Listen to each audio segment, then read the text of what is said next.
Buenos días a todos. Espero que se encuentren muy bien. ¿Me están escuchando? No sé si alguno por lo Sí, menos. sí, Ok, perfectamente. perfecto. Listo. Bueno, les agradecemos a todos hoy que nos estén acompañando. Agradecemos poner en silencio sus micrófonos. Igual yo voy a estar moderando la reunión y cualquier pregunta que quieran hacer, si es posible, agradezco que la hagan por el chat. Yo las estaré recibiendo para hacerlas a Andrés al final de la conferencia. Y, o si no, pues igual si queda alguna cosa puntual, pues podemos prender los micrófonos al final de la conferencia y hacer alguna pregunta que tengamos. Bueno, para Biotecno es un gusto estar con ustedes el día de hoy, es un gusto compartir esta charla, este webinar que queremos poner para ustedes a su disposición. Igual la charla va a quedar grabada. El nombre de la charla es cómo abordar la producción y comercialización del cerdo en la actualidad. Esta charla está muy enfocada a ver los sistemas productivos porcinos como tal, los cuales son dinámicos y obedecen a tendencias económicas, costumbres, modos, costos de materias primas, oferta y demanda que el mercado actual nos va marcando y, como digo yo, actual debido a la situación que vivimos. De la parte nuestra, queremos compartir nuestras experiencias con ustedes y que esas experiencias sean para ustedes tips puntos que puedan implementar en sus producciones, dado el caso. Hoy nuestro speaker, nuestro conferencista es el doctor Andrés Felipe Botero Romero. Andrés Felipe es director técnico de porcicultura para Biotecno Colombia y LATAM. Es médico veterinario y cuenta con más de 16 años de experiencia, de los cuales 13 años los ha desarrollado en granjas porcinas, tanto en Colombia como en Ecuador. Entonces, espero, vuelvo y les digo, que sea de interés para ustedes y que podemos sacar el mejor provecho. Andrés, arranca tranquilo. Muchas gracias a todos. Muchas gracias. Bueno, es un gusto para mí estar el día de hoy con ustedes. Voy a apagar la cámara para que sea más fluida la charla. Eh, Como lo decía Claudia, el día de hoy vamos a abordar un tema que es de mucha actualidad, ya que la situación que estamos viviendo este año, que ha sido bastante difícil, donde el más experto estudioso de las dinámicas del negocio no habrían podido haber predicho esta situación que se vive actualmente.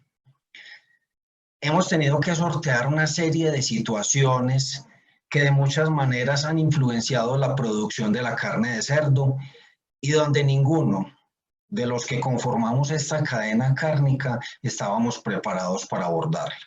Por eso el día de hoy vamos a hablar de este tema. Como decía Claudia, cualquier duda que tengan, al final la podremos solucionar. Entonces, el desarrollo de la charla lo vamos a hacer en tres etapas. Primero vamos a hacer un abordaje nutricional. Segundo, vamos a hacer un abordaje productivo. Y por último, vamos a hablar del capital humano. Esta es la situación con la que empezamos la pandemia. Y creo que nos estamos enfrentando muchos de nosotros a nuestra primera pandemia, la cual se ha catalogado como la peor crisis desde la Segunda Guerra Mundial, donde la economía global se ha contraído dramáticamente, causando unas recesiones tanto a nivel mundial como en nuestras regiones, porque no somos ajenos a ellos, donde posiblemente podamos llegar a tener incluso una crisis alimentaria. Definitivamente el distanciamiento, las restricciones en la movilidad, el confinamiento poco responsable no han detenido el contagio masivo y la diseminación de la enfermedad en la población. Sumado a esto tenemos una economía diezmada que muchas veces resulta peor que la enfermedad. Tenemos que mirar cómo vamos a abordar toda esta situación, cómo la vamos a afrontar. Definitivamente tenemos que tener una mirada objetiva hacia la situación. Muchos de nosotros lo hemos visto con incertidumbre, no tenemos idea de qué nos depara este futuro cercano. Muchos otros han sido pesimistas, han visto la situación pues muy mal. Otros, por el contrario, han visto oportunidades y han encontrado formas de sacar adelante sus negocios, se han reinventado, han buscado nuevas alternativas. Definitivamente tenemos que vernos nosotros mismos, cómo nos vemos, hacernos una autoevaluación para poder actuar, porque definitivamente tenemos que actuar, no nos podemos quedar quietos esperando que esta situación siga avanzando y que incluso nos pueda llevar a la quiebra. Pero bueno, ¿cómo deberíamos actuar?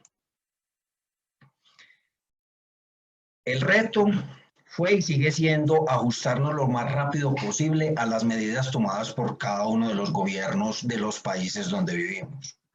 Es un proceso de cambio abrupto, donde el que, a pesar de poder aplicar algunas estrategias en las granjas, actualmente ninguna es la solución definitiva. Lo que pretendemos con esta charla es presentarles algunas alternativas desde el punto de vista técnico en cuanto a las estrategias de alimentación y manejo que deben ser consideradas e interpretadas de manera individual para cada sistema productivo, para cada región, para cada zona, de acuerdo a su sistema de producción y comercialización. Sabemos que debemos continuar atentos a lo que ocurre en el sector para poder adaptarnos rápidamente a los cambios y oportunidades que se vayan presentando. Entonces, arranquemos con el primer abordaje, que sería el abordaje nutricional, donde el costo de producción lo definen los gastos en que se incurre para obtener un kilo de carne al final del proceso, ya sea al final de la lactancia o de la recría o preseo, o al final del proceso o de la finalización.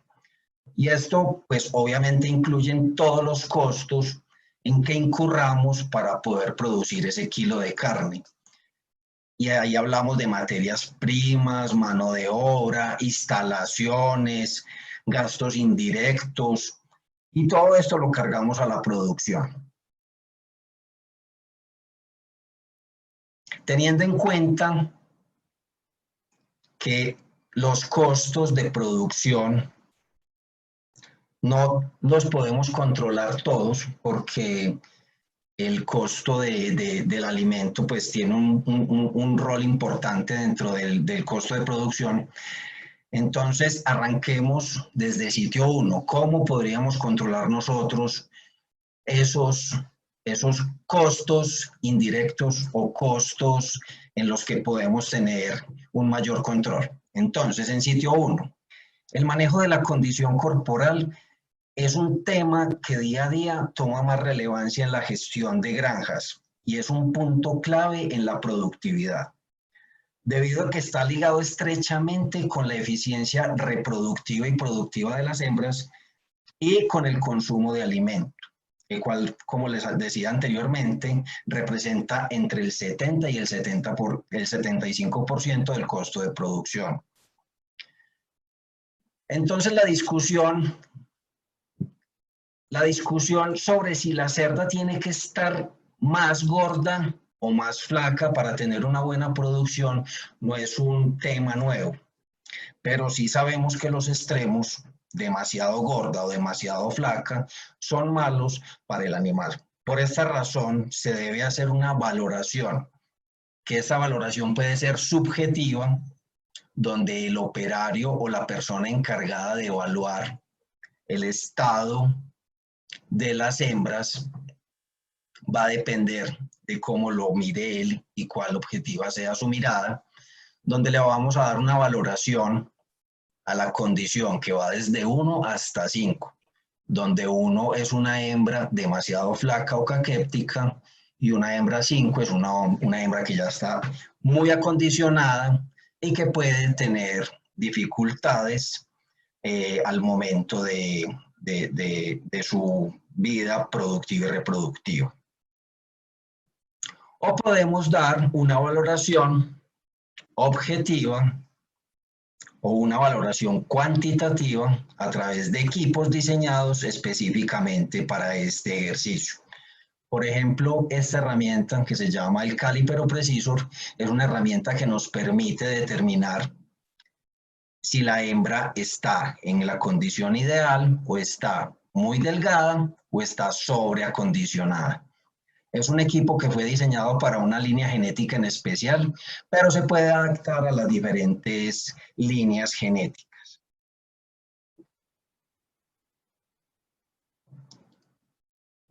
¿Por qué es importante el manejo de la condición corporal en sitio 1? La cerda no puede entrar en maternidad ni demasiado delgada ni demasiado gorda, ya que en caso contrario se puede dar problemas al momento del parto, es decir, podemos tener lechones débiles o prematuros, o podemos tener dificultades al momento del parto por distocias, o podemos tener problemas metabólicos y agalactia en las cerdas. Se podrían presentar patologías clínicas o problemas genitales y en el sistema mamario, en el aparato locomotor. Y entonces, frente a esto, frente a todas estas alteraciones, pues podríamos tener dificultades. Si ustedes ven esta fotografía, acá vemos una úlcera por decúbito, donde la hembra perdió demasiada condición corporal, la grasa que recubre estas zonas anatómicas se perdió y el animal empieza a tener dificultades, a dejar de producir leche e incluso podríamos tener anestros o alargamiento de los días entre destete y servicio que afectan la productividad de la granja. En esta otra gráfica vemos cómo se han tomado alternativas en granjas diseñando sistemas de alimentación donde la hembra, después del destete y después de ese gasto metabólico exagerado que presentó durante la lactancia, pueden tener consumo a voluntad para hacer un flushing luego de ese periodo de destete y servicio para alcanzar una muy buena ovulación. ¿Cuál es el reto? Poder tener animales en muy buena condición, animales que se comporten, que tengan una buena calidad, tanto en su bienestar como en la productividad y el peso de sus lechones al destete.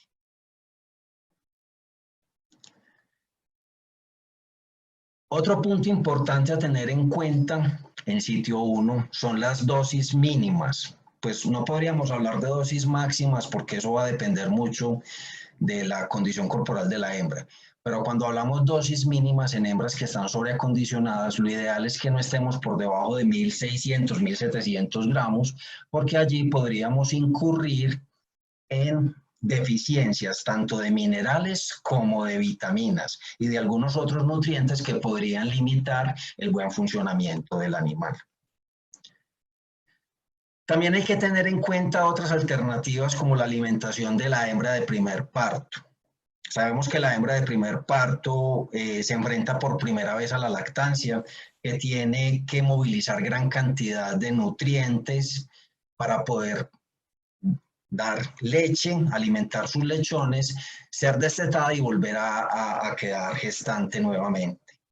En muchos países se utiliza alimentos específicos para hembras primerizas, pero tenemos que tener en cuenta que son alimentos que al tener una inclusión más alta de nutrientes o un perfil nutricional más alto, son alimentos mucho más costosos.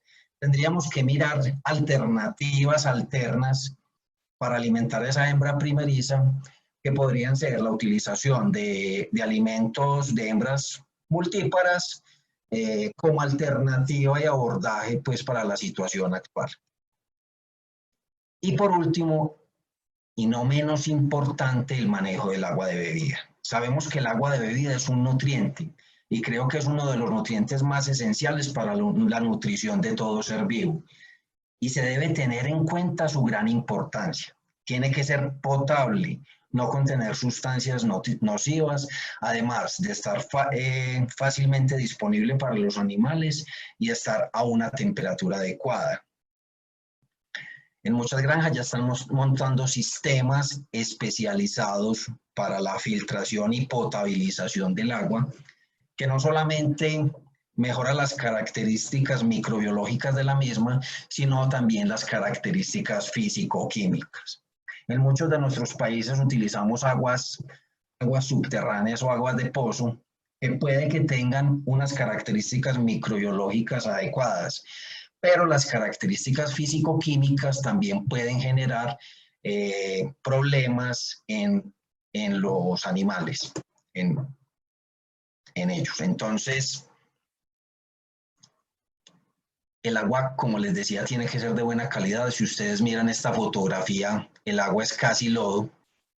Y si ustedes miran este sistema de almacenamiento de agua, no es el más adecuado, donde hay basura, objetos y tarros de medicaciones que están suspendidos en el agua. Estas no son las características que debería tener un agua para el consumo, ni humano ni animal.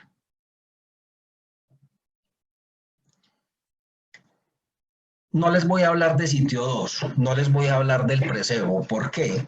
Porque se supone que en ese sitio no deberíamos hacer ningún tipo de cambio, antes por el contrario, deberíamos garantizar que los animales en el precebo o recría cumplan con todos los requerimientos nutricionales de manejo, de instalaciones, de ambiente, para poder garantizar que ese animal que se destetó se desarrolle normalmente para entregar un animal muy adecuado al sitio 3. Y allí en este sitio 3 sí podemos hacer algunos abordajes nutricionales que nos permitan mitigar el tema de costos de producción. ¿Qué podríamos hacer? Inicialmente una intervención en el peso final. ¿Cómo podemos hacer esa intervención en ese peso final?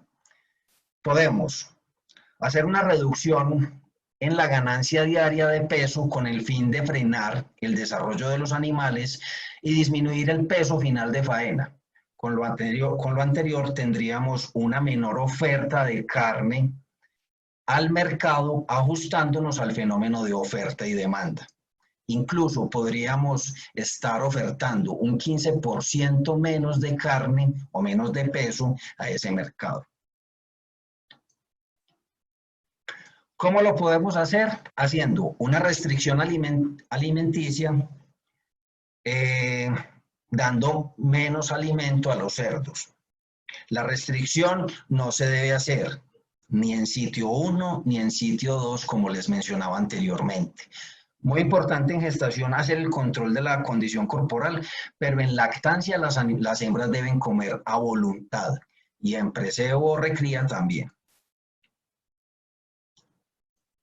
Otra forma de hacer una intervención en el peso final es disminuir los días de permanencia de los animales en sitio 3. Es decir, si los animales estaban 12 o 13 semanas en sitio 3, en levante, engorde y finalización, podríamos disminuir esos tiempos de permanencia 1 o 2 semanas para poder tener un impacto en ese peso final.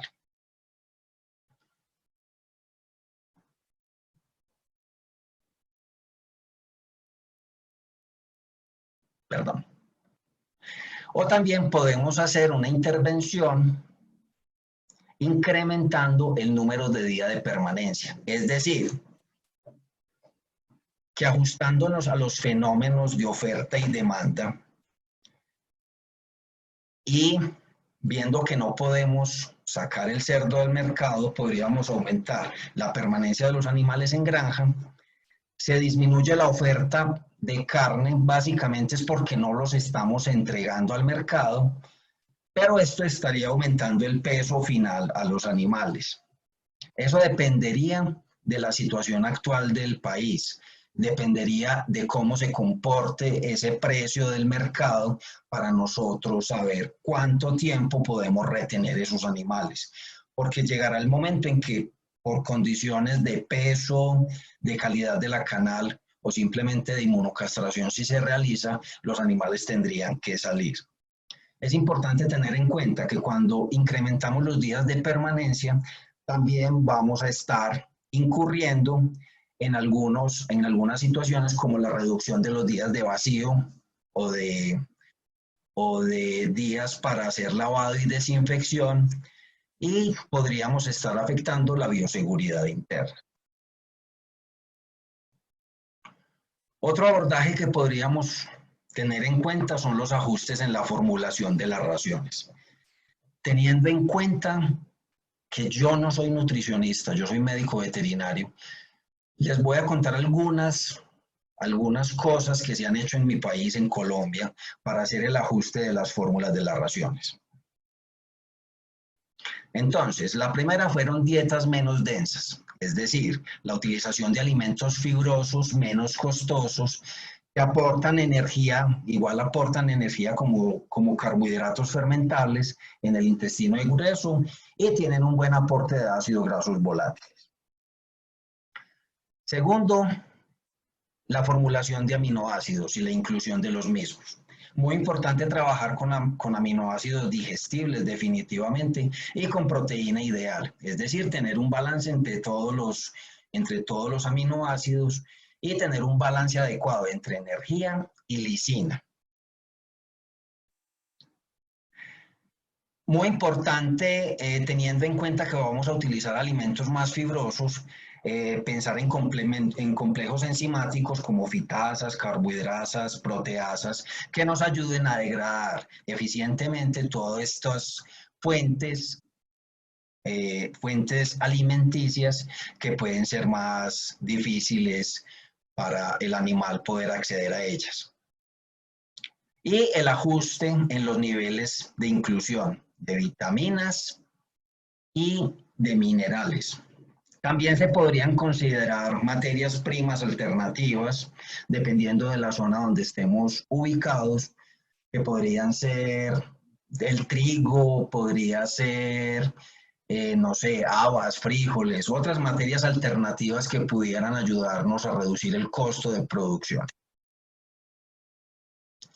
Y la utilización de aditivos nutricionales que nos ayuden a hacer mucho más eficiente la absorción de nutrientes para que el animal no tenga, con todas estas restricciones y cambios en la dieta, unos cambios muy fuertes en los parámetros zootécnicos. Traigo esta fotografía a colación porque este era el escenario antes de que se presentara la pandemia, donde los animales tenían 13 semanas de permanencia en sitio 3, es decir, en la fase de levante y finalización, donde los animales entraban de 30 kilos de la recría y salían de 114 kilos, con unas ganancias al final de la fase de aproximadamente 1.100 gramos y con unas conversiones alimenticias de 2.35. Con los cambios que se hicieron y con todas las estrategias desarrolladas, vemos que los animales ya solo duraban 12 semanas, es decir, bajaron una semana de permanencia. Los animales seguían entrando con los mismos 30 kilos, pero ya salían a mercado con 98 kilos, es decir, se redujeron casi 16 kilos. Obviamente esto tiene un impacto en la ganancia de peso, se redujeron casi 100 gramos diarios de ganancia y la conversión se aumenta al tener dietas menos densas. Como les decía anteriormente, tenemos que hacer uso de algunos aditivos que nos ayuden a mejorar el desempeño de los animales y esto puede ser una herramienta productiva. Yo les quiero hablar de un producto en especial que se llama el Piglite 4000. El Piglite 4000 básicamente es una ractopamina que estimula los receptores beta a nivel de la membrana celular, presentes tanto en el músculo esquelético como en el tejido adiposo. Este producto se clasifica como una molécula orgánica, promotora del crecimiento, que modifica el metabolismo logrando una reducción significativa en la grasa de la canal. Es decir, que el PICLAY modifica el crecimiento aumentando la masa muscular, permitiendo el proceso de hipertrofia en el músculo. Pero aparte de esto nos ayuda a mejorar la ganancia de peso, la conversión alimenticia y el rendimiento de la canal. ¿Qué características tiene el producto? ¿O qué tipo de controles se le hace al producto desde su fabricación? Inicialmente se hace una valoración físico-química del principio activo de la molécula, es decir, de la ractopamina, donde buscamos que el producto sea un producto puro, sin impurezas, sin contaminaciones. Segundo, se hace un análisis físico-químico de la distribución de los isómeros de ractopamina. ¿Por qué es importante y crucial hacer esta determinación? Porque los isómeros de ractopamina son los que determinan la afinidad del producto por esos receptores beta que hay a nivel de la membrana celular y del músculo estriado esquelético. Si nosotros podemos tener el control de la distribución de estos isómeros, podemos garantizar no solamente la eficiencia biológica del producto, sino el resultado durante el tiempo. Y por último, se hace una valoración del producto ya terminado, es decir, del producto que se va a entregar al productor para que fabrique su alimento, donde se garantiza que el producto sí tenga la concentración que el inserto dice y que las dosis que se van a utilizar sean las adecuadas para generar ese efecto positivo en el animal. ¿Qué es lo que buscamos con este producto? Básicamente, generar ese efecto de íntimo contacto, como es el que hace una llave en un cerrojo y permite abrirlo. ¿Qué efectos vamos a tener sobre el tejido muscular? Básicamente un aumento en la perfusión sanguínea hacia el músculo. Entonces, si tenemos un aumento de la perfusión o de la cantidad de sangre que llega al músculo, pues obviamente con esto vamos a lograr que los nutrientes que están incluidos dentro de nuestra ración puedan llegar efectivamente al músculo, logrando una mayor disponibilidad de energía y aminoácidos. En consecuencia, se va a aumentar la síntesis y retención de proteína, favoreciendo la hipertrofia muscular. Por otro lado, tenemos el efecto en el tejido adiposo, que básicamente lo que hace es aumentar marcadamente el metabolismo degradativo del tejido adiposo, hidrolizando los triglicéridos en el adipocito a ácidos grasos libres, los cuales son los precursores de la energía necesaria para incrementar el crecimiento muscular, logrando estas características en la canal: un ojo de lomo amplio y una baja grasa dorsal. ¿Qué resultados zootécnicos podemos esperar al utilizar este producto? Una mejora en la ganancia de peso en promedio, es decir, para todo el periodo, teniendo en cuenta que solo vamos a afectar o solo vamos a incidir sobre la última fase de finalización. Pero se habla que se podría tener un aumento en la ganancia diaria entre 30 y 50 gramos diarios. Por ende, vamos a tener un peso final más alto. Vamos a tener una mejor conversión alimenticia, ya que vamos a hacer una mejor utilización de los nutrientes.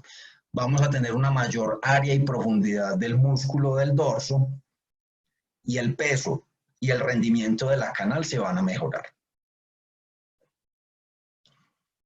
En Biotecno y acá en Colombia se hacen pruebas y evaluaciones de calidad de canal y medición de grasa dorsal.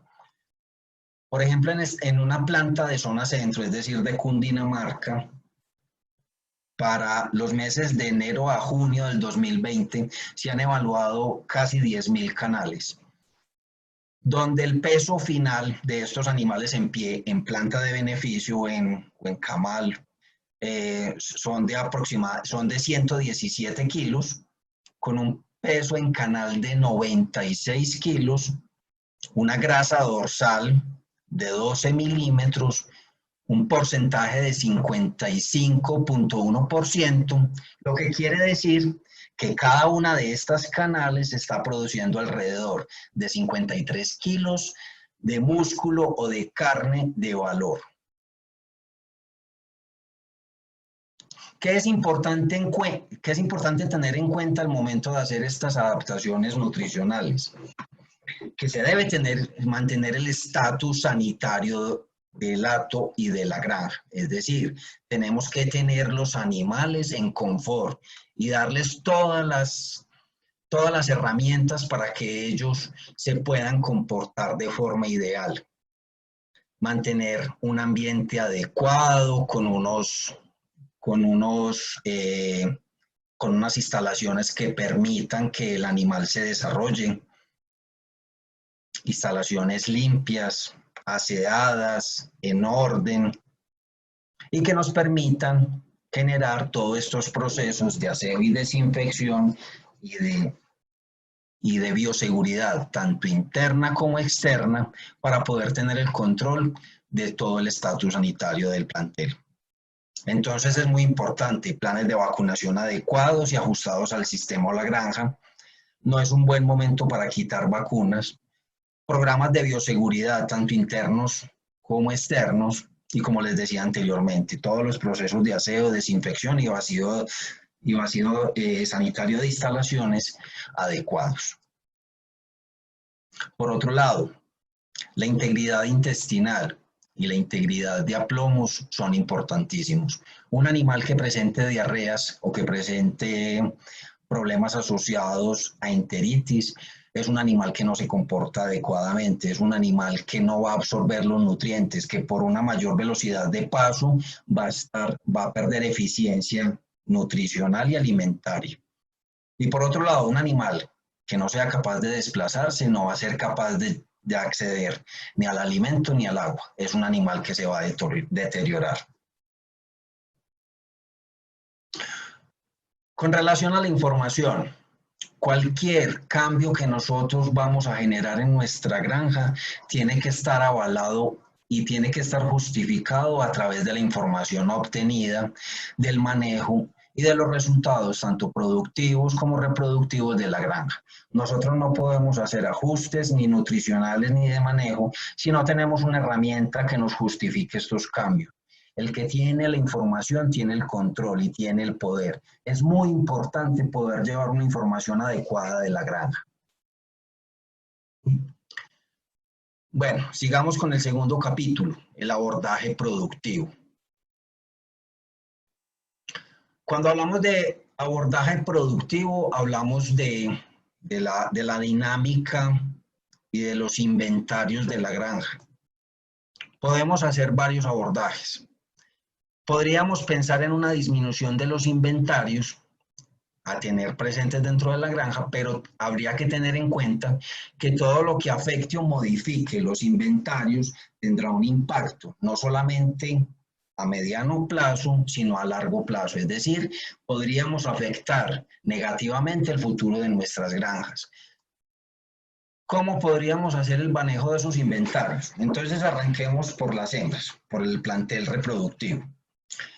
Es un buen momento para empezar a descartar cerdas menos productivas o improductivas, sin afectar, lógicamente, el ingreso de hembras de reposición, para no alterar dramáticamente el parity de la granja. Es decir, no podemos empezar a eliminar hembras no productivas sin dejar de entrar animales de reposición, porque si no la granja se nos va a envejecer y una granja envejecida no tiene los mismos parámetros productivos que una granja que tiene una dinámica poblacional adecuada. Otra cosa que se puede hacer es disminuir la cuota de montas, pero les soy sincero, a mí me parece algo muy radical hacer una disminución en la cuota, ya que es una intervención que se ve reflejada en el número de lechones obtenidos 9 meses después. Como les decía, podríamos afectar el futuro a largo plazo de la granja. no solamente va a afectar el número de lechones obtenidos 9 meses después, sino que también va a afectar los días no productivos, ya que al aumentar los días abiertos de las cerdas que no servimos, pues vamos a tener un impacto en esos días no productivos.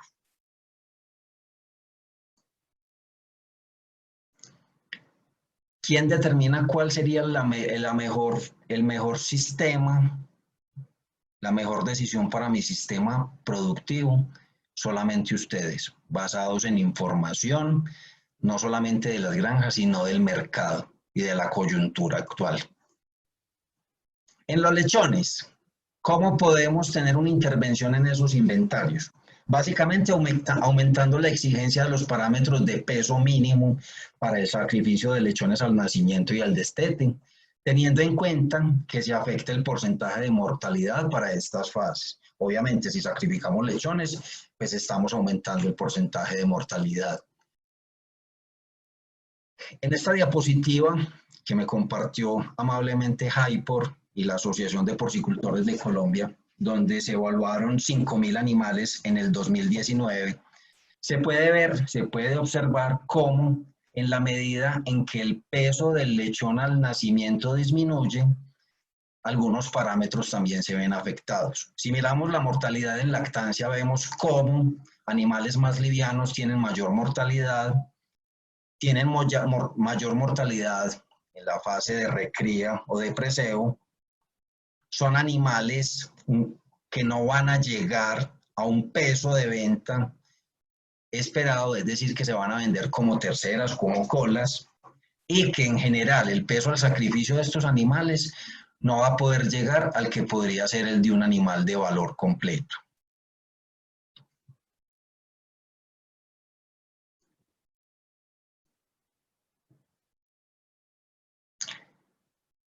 Por esto es muy importante revalidar la programación de granja, proyectando el número de animales a tener en recría, levante, desarrollo, finalización, para afrontar la coyuntura actual económica del mercado y saber cuánto nos podría soportar la granja si en algún momento tuviéramos que hacer una retención de animales o si simplemente el mercado no está recibiendo animales, no hay compra, no hay demanda de carne y tuviéramos que hacer un aumento en la densidad de las poblaciones que hay en cada uno de los sitios.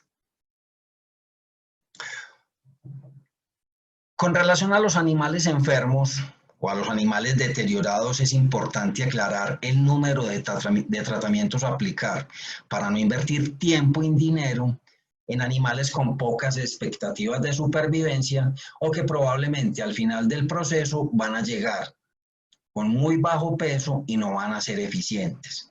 Entonces es muy importante pensar en que cada que aplicamos un antibiótico o cada que hacemos un tratamiento, estamos incurriendo en un gasto. Tenemos que ser conscientes de que cada que hagamos estos tratamientos tenemos que hacerlo bajo el concepto de diagnóstico adecuado y pensando en que ese animal sí sea viable y se va a mejorar con ese tratamiento. Por último, vamos a hablar del capital humano. Pienso que el capital humano es uno de los más importantes que tenemos en el momento. Podemos tener la mejor genética, la mejor nutrición, las mejores instalaciones. Pero si no tenemos un capital humano idóneo y adecuado, las granjas no van a ser eficientes. Y definitivamente, dentro de la reorganización de los esquemas de trabajo, tenemos que ser conscientes que estamos afrontando un cambio. Que ese cambio que estamos viviendo nos tiene que permitir desarrollar nuevas habilidades y nuevas formas de trabajar.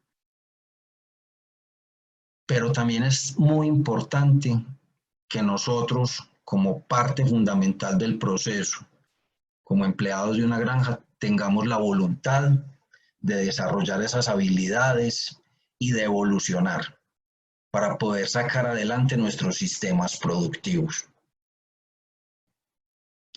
Es por esto que este personal debe ser proactivo, deben ser personas que tengan la capacidad de hacer las cosas por sí solos, que no tengan un policía o una persona vigilándolos para que realizan sus actividades. Muy importante que las personas que dirigen las empresas tengan en cuenta la asignación de las responsabilidades que se le otorga a cada operario y que esas tareas sean claras y que se adapten a sus capacidades. No podemos pretender que un trabajador que no sabe ni leer ni escribir sea el responsable del manejo de la información, pues estaríamos incurriendo en un error garrafal. Nosotros como directores técnicos de las compañías, como administradores de granja o simplemente como jefes de sitio, debemos ser influenciadores positivos a través de nuestras acciones y de nuestros ejemplos. No podemos pretender que nuestros trabajadores sean eficientes cuando nosotros, con nuestro ejemplo, estamos diciendo lo contrario. ¿Por qué? Porque todos esos procesos tienen que ser efectivos en granja, porque cada vez tenemos que operativamente generar más efectividad para que la granja pueda sacar adelante todos sus procesos. Y como lo decía al inicio, esos trabajadores proactivos tienen que ser personas autónomas y responsables. Con relación a las metas a las que se quiere llegar, saber a dónde quiere ir, a dónde se quiere ir ajustándose a la realidad del sistema productivo. Es decir, tenemos que saber el mercado, cuál es el peso que desea, cuál es el peso final al que debemos llegar, qué ganancias de peso nos permiten ser eficientes y nos permiten tener marginalidad para que no hayan pérdidas que hagan que salgamos del mercado. Y tenemos que saber a qué mercado objetivo vamos a llegar. Definir las metas a lograr. Y cuando hablamos de las metas, es el número de lechones que vamos a recibir por hembra, el número de animales que vamos a sacar de sitio 2 y el peso objetivo de salida de sitio 2. Y como lo decía antes, el peso de salida a sitio 3. Es decir, volver los procesos efectivos y toda esta adaptación en una rutina que solo lo vamos a lograr con capacitación y profesionalización del personal que tenemos en granja.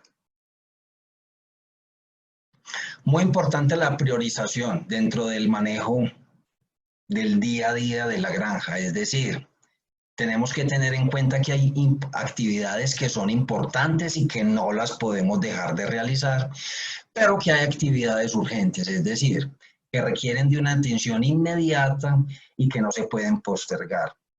No podemos dejar para el final de la tarde el tratamiento de una hembra que encontramos enferma a primeras horas del día, pues porque obviamente ese animal se va a deteriorar y ya después no va a responder adecuadamente a ese tratamiento.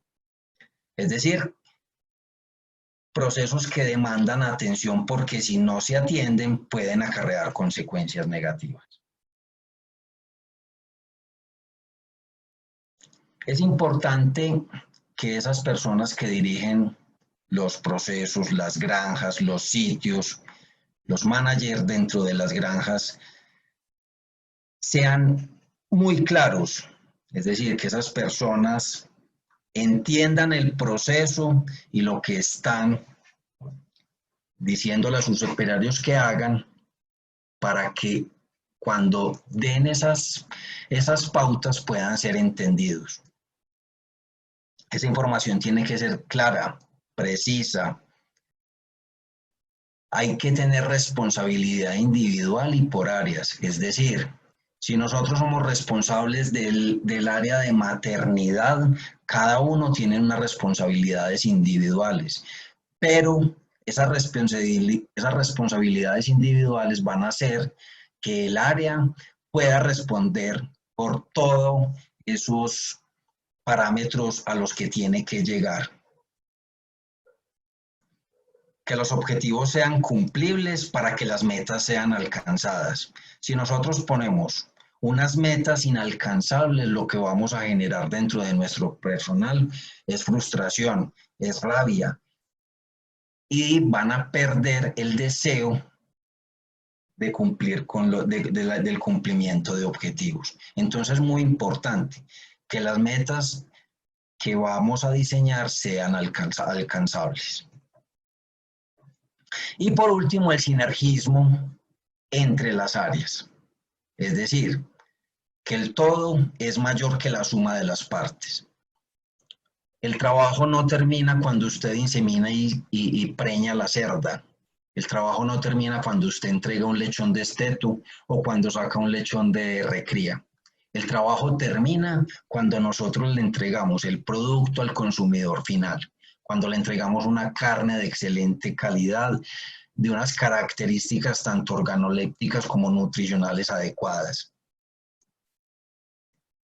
Es decir, que tiene que haber una cooperación entre áreas. Todas las áreas deben estar unidas para sacar adelante el objetivo empresarial y poder alcanzar esas metas empresariales. Es decir, todos los procesos tienen que estar orientados a poder lograr y alcanzar esa meta. Tenemos que cambiar los paradigmas. Tenemos operarios que llevan 20 años haciendo la misma labor y puede que durante esos 20 años la estén realizando mal hecha. Pero si nosotros logramos cambiar esos paradigmas en nuestros operarios, vamos a poder alcanzar esa meta. La comunicación tiene que ser abierta, tanto desde la administración como desde la parte operativa. Tenemos que ser muy claros, tenemos que ser muy abiertos en la comunicación, que no hayan mentiras ocultas dentro de la granja, para que todos puedan trabajar orientados a alcanzar esa meta. Y hacer un esfuerzo altamente efectivo para que los procesos se hagan bien y se mantengan en el tiempo. Es decir, que todos esos procesos se vuelvan una rutina, como lo decía anteriormente. En conclusión, podemos decir que todo ajuste que se haga en una dieta tiene un impacto, tanto en los resultados zootécnicos como en la economía de la granja, en los parámetros económicos de nuestra granja. Que el uso de la ractopamina mejora los parámetros productivos, definitivamente, y que es un producto que es dosis dependiente, es decir, que a mayor dosis hay un mayor efecto. Es muy diferente el resultado que podemos obtener con animales sin ractopamina o a 5 partes o a 10 partes por millón. Que todo ajuste que se haga en el manejo, nutrición o disminución de inventarios va a depender del sistema productivo, de sus objetivos de mercado y de los intereses económicos de la compañía. Y por último, que las recomendaciones plasmadas en esta charla están fundamentadas en la situación que se ha presentado en Colombia en el transcurso del año a causa de la pandemia. Definitivamente todo lo que hablamos acá está basado en experiencias de campo y lo que nos ha sucedido en este año. Les agradezco muchísimo por su atención, por su escucha y vamos a seguir con las preguntas. Ok, Andrés, muchas gracias. Tenemos varias preguntas, las cuales inicialmente te voy a hacer, las que me hicieron tanto por el interno como en general por el grupo, te las voy a ir haciendo y ahorita cuando las aclaremos también, pues si alguien quiere hacer una pregunta después de esto, pues desconectamos, pues activamos, perdón, el micrófono y las hacemos. La primera pregunta que me hacen es, ¿qué me pueden informar del uso del Piglay en la etapa fase 3 como mejorador de eficiencia y cuánto puede ser el aumento de peso durante la etapa y si económicamente es viable? Bueno, el Piglay se utiliza en la fase de finalización. Se usa las últimas 4 a 6 semanas de finalización del cerdo. Se utiliza a 250 gramos por tonelada para alcanzar 10 partes por millón o a 125 gramos para alcanzar 5 partes por millón. Es un producto que en los estudios demuestra que puede mejorar hasta en 4 kilos el peso final de los animales. Y cuando hablamos desde la parte económica, el retorno a esa inversión es adecuado. Es decir, el costo en que incurrimos en la inclusión de este producto va a pagar su inclusión y va a dejar una rentabilidad después de su utilización. ¿De qué va a depender eso? Del mercado, del precio de venta y de los kilos a los que saquemos el animal. También va a depender de otras cosas, es un producto que funciona muy bien en animales inmunocastrados, es un producto que, como les mencionaba anteriormente, hace que la utilización de los nutrientes se mejore. Entonces, Perdón, Andrés, yo aquí hay otra pregunta que creo, dos preguntas más que me hacen por el interno que pienso que se cruzan con esa.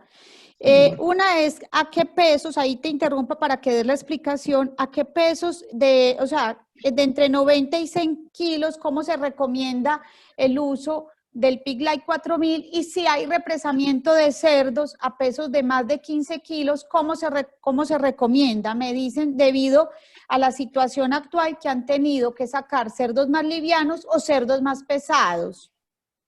Bueno, en los dos casos o en los dos escenarios el producto funciona bien.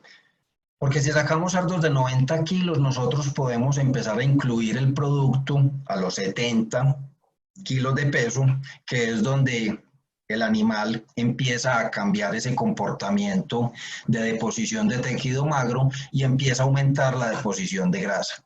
Entonces nosotros podríamos cambiar ese comportamiento adicionando ractopamina a partir de los 70 kilos y podríamos durante 3, 4 semanas adicionar el aditivo para llegar a 95 kilos de peso y mejorar los resultados. Por otro lado, si nosotros por alguna situación tenemos que tener un represamiento de animales, nosotros podemos dar de forma continua el producto hasta 6 semanas. Si vemos que el mercado no responde y nos toca dejar los animales por mucho más tiempo, lo que podríamos hacer es un freno, es decir, suministrar por unos días, mínimo 4, máximo 7, un alimento que no tenga ractopamina para liberar y permitir que todos esos receptores que hay en la membrana celular del músculo y del tejido adiposo vuelvan y se liberen y volver a arrancar con la suplementación de alimento con ractopamina. ¿Eso qué va a hacer? Que haya un nuevo estímulo y que el animal responda nuevamente al aditivo y no se nos engrase y no se nos deteriore la calidad de la canal. Aquí no sé si usted quiere, Andrés, ampliar algo más, porque hay una pregunta que creo que en parte diste respuesta ahí. Dice, doctor Andrés, usted sugiere bajar la edad de matanza. Usted sugiere bajar la edad de matanza. ¿Qué manejo debe implementar ya que la reducción implica menos semanas de consumo de Piglite 4000?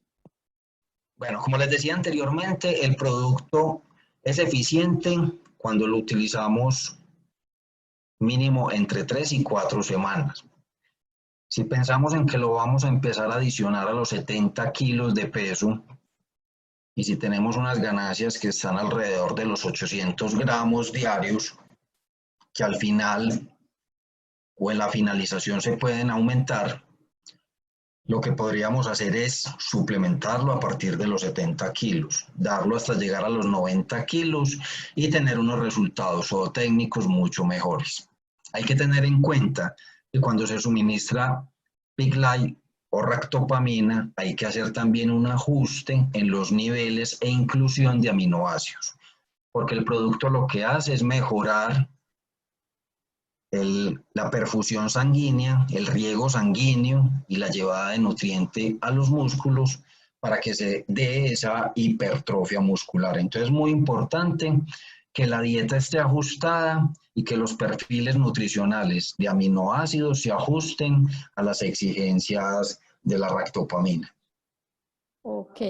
Otra pregunta. ¿Qué impacto tiene el retirar la ractopamina en esta situación de pandemia para reducir costos de producción? Que hay nutricionistas, perdón, hay productores que han querido retirarla para reducir costos de producción. Definitivamente los resultados pueden ser negativos en el sentido en que si nosotros quitamos la ractopamina, lo que estamos haciendo es entregando a mercado una canal un poco más engrasada. Sabemos que tenemos un consumidor exigente que busca carne de excelente calidad, con gran cantidad de contenido magro.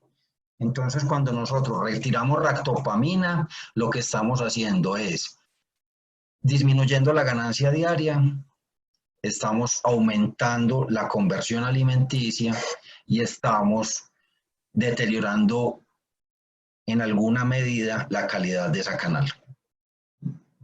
Como les decía anteriormente, la inclusión de ractopamina tiene un efecto positivo y el retorno a la inversión se da. O sea, es decir, el producto se paga y deja un margen de ganancia. Entonces, retirarlo sería contraproducente porque entonces podría afectar la demanda de carne. Ok. Aquí me hacen otra pregunta que quiere ampliar por favor, me amplía la explicación de los diasteroisómeros en relación a la ractopamina.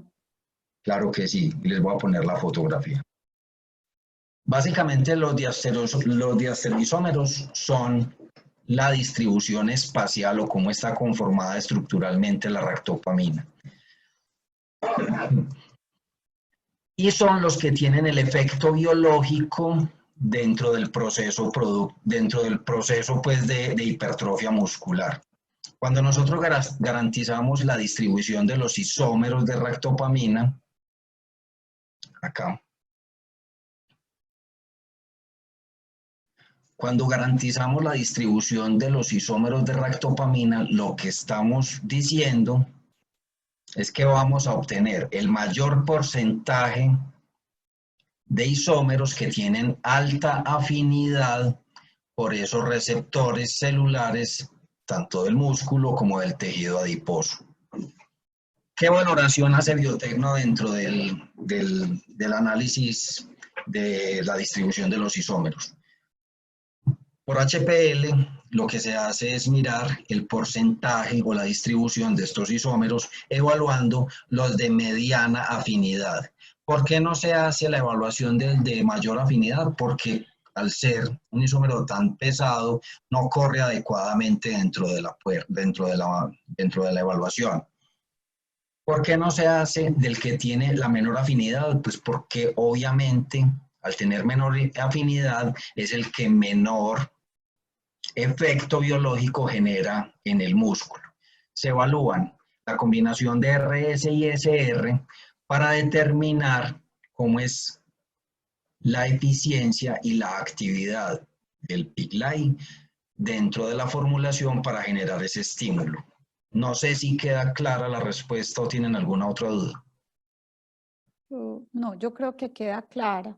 Si hay alguna otra duda, te lo diré. Hay otro que me dice, ¿usted ha encontrado algún efecto sinérgico entre la inmunocastración y el uso de ractopamina? Claro, definitivamente, y se habla abiertamente de que son dos productos sinérgicos.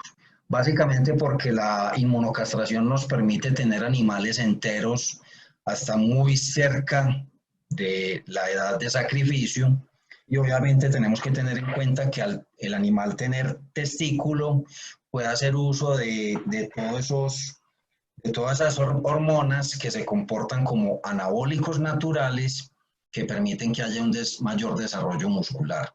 Entonces, al tener inmunocastración y tener en la finalización el PICLAI como aditivo, vamos a tener una mayor eficiencia. Otra cosa es que cuando se aplica la segunda dosis de inmunocastración hay un mayor consumo de alimento. Y si nosotros tenemos en cuenta que en la última fase de finalización el animal es menos eficiente en la utilización de nutrientes, tenemos que darle herramientas como Piglite para que esa eficiencia alimentaria se mejore. Ok. Aquí me hacen, tengo otras dos preguntas. Una, antes de los 70 días, ¿qué pasa con el uso de Piglite 4000 en caso de que yo venda lechones a esta edad? No pasa nada, realmente no pasa nada. Incluso hay literatura que habla que en Brasil se ha utilizado ractopamina para la nutrición de lechones en recría e incluso hay algún artículo que habla de la utilización de ractopamina en hembras gestantes en el último tercio de gestación para mejorar el tamaño del lechón al nacimiento. ¿Qué es lo que pasa? Que si lo empezamos a dar muy temprano, muy temprano, y lo damos en un alimento de finalización, podríamos limitar un poco el desarrollo de las estructuras óseas. Sabemos que tenemos varias fases de alimentación y cada una de ellas busca una característica en el animal. Los alimentos al inicio de la fase 3 lo que buscan es que el animal crezca, se desarrolle en estructura ósea, para después con un alimento finalizador tener una formación de tejido magro. No hay ningún problema si lo empezamos a incluir antes. Incluso en líneas genéticas que tienen tendencia al engrasamiento, la recomendación es empezarlo antes de los 70 kilos para poder tener un impacto mayor en la calidad de la canal. Bueno, mi nombre es Álvaro. Yo quisiera saber si la ractopamina tiene algún efecto en el consumo humano, ya que he visto que algunos países lo han prohibido. Me gustaría saber esta información. Sí, básicamente las prohibiciones que se dan de la ractopamina son más por un efecto proteccionista de los mercados. Y cuando hablamos de prohibiciones, pues hablamos de China, de Rusia y de algunos mercados que lo que buscan básicamente es protegerse. No se ha podido comprobar y no hay mucha información que hable de efectos nocivos en la salud humana por el consumo de carne de cerdo alimentado con ractopamina. Realmente es un producto que se metaboliza rápidamente en hígado y se excreta por riñón, lo que hace que con 8 horas de ayuno sea suficiente para que los niveles presentes en el músculo no generen un impacto y un deterioro en la salud humana. Entonces, la respuesta es que no hay información y que es un tema más de protección de mercados. Ok. No sé si alguien quiere hacer alguna otra pregunta, ya sea pues por medio escrito o pues activa, perdón, su micrófono y la hace. Estamos abiertos.